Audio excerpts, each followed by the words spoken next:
ஐங்கரன் விநாயகனே ஆறுமுகன் சோதரனே சங்கரன் திருமகனே ஆனைமுகநாயகனே ஆதிபரம் பொருளாம் சார பரமேஸ்வரனின் அலங்கார கவசமிதை பாடிடவே அருள் புரிவாய். செல்வம் செழித்திடவே ஜகமெல்லாம் புகழ் பெறவே வல்வினை நீக்கினல் வாழ்வினை நீ அளிப்பாய்.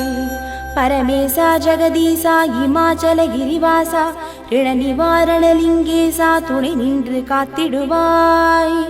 கடன் தீரவுடனிருந்து காத்திடும் கடவுளப்பா கண் கண்ட தெய்வமே உடனருளும் இறைவனப்பா. சங்கடம் போக்க வந்த சங்கரனே கிருபாகரனே சந்ததமும் திருவடியே சரணம் சரணமப்பா.